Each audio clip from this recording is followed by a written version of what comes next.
Book review number 2. I just finished The Guest List by Lucy Foley.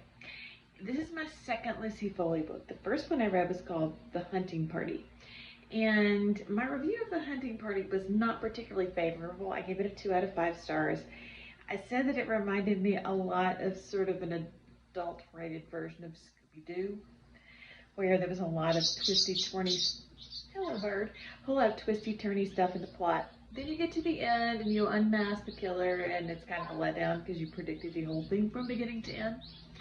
The Guest List was slightly better than that. Not great, but slightly better. And the main reason for that is because you had some interesting little conversation type stuff going on between the plot of The Guest List and, surprise, a mid-century English novel by William Golding, Lord of the Flies.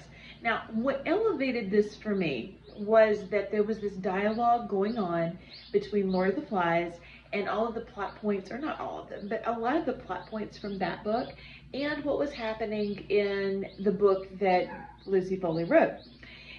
The interplay between those two things made this book a slightly more elevated adult version of Scooby-Doo, but the Scooby-Doo factor was still definitely there. A little bit of plot background. You have a main character who is getting married, and Julia is getting married. It's very exciting. She's actually marrying an action TV star kind of guy. He is in his own TV show called Survive the Night. His name's Will, and the show is really about dropping him off in remote locations, and then he's got to figure out a way out. Not anything I would ever watch, but pretty popular on TV these days. So she rents this very exclusive wedding venue, which we find out later she gets for a huge discount.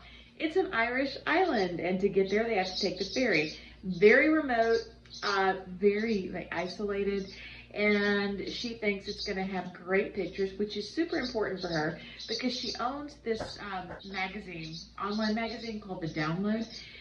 I don't know that you ever get truly clear all the way through this book on exactly what The Download does, and that's okay.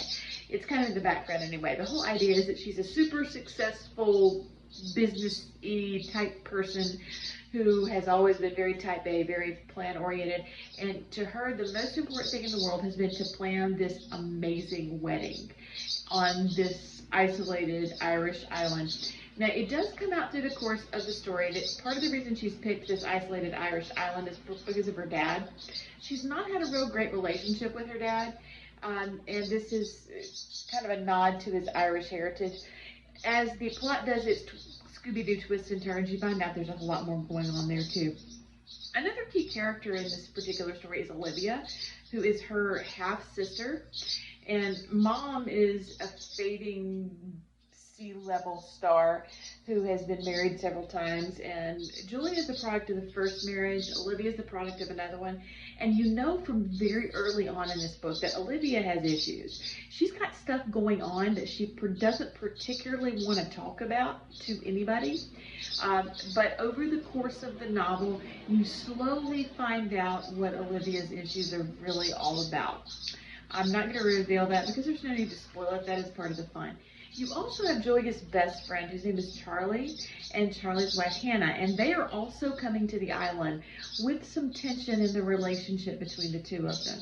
There's also some hints and allusions about some things that Hannah has lost and about a loss in her family, and as the plot goes along, you also find out that her loss is tied up in that.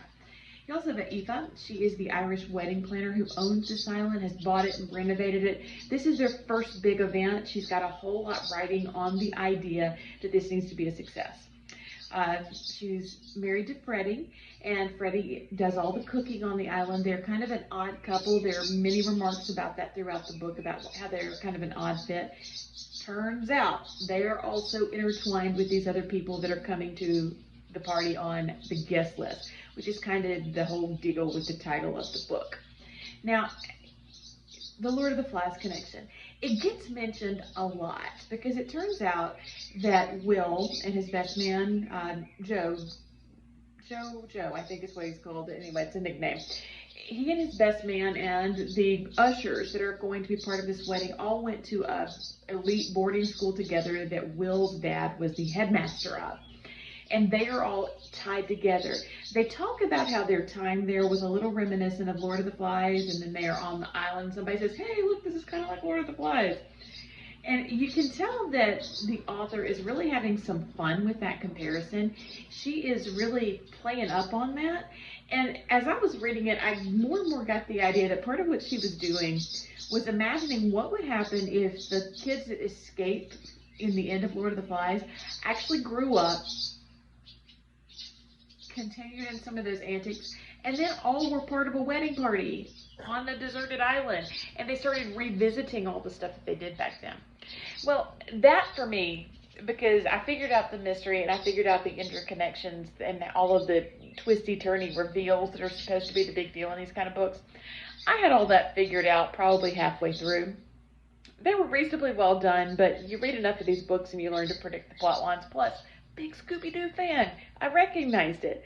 The thing that kept me wanting more in this particular case was the really clever references. Like there's this time in the reception dance where there's some dancing going on, and then somebody remarks about the smell, how they can smell the characters. It was a really clever allusion to some stuff that happens when they talk about the smell of the boys in Lord of the Flies. Plus, there are these scenes that happen in a cave. And for those of you who are familiar with Lord of the Flies, you know that Simon spends a lot of time in a cave, and it's a sort of a big deal reference-wise. All in all, this is a book worth reading because it's a fun escape read. You don't have to know anything about Lord of the Flies. You can totally still have fun with the mystery of it. If you're more of someone who guesses mysteries pretty early on and you are not as impressed with this kind of writing, that would be me. Like I told you, not super fanatical about The Hunting Party.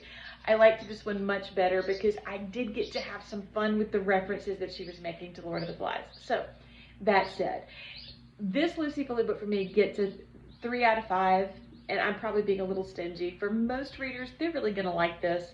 It's that of the moment, twisty, turny, suspensey type domestic fiction that is so popular right now. So give it a read. That is it for this edition of Front Porch Book Reviews. The next book I'm going to be talking about is the new Richard Wright release. Should be coming up in a day or two. Have a great afternoon.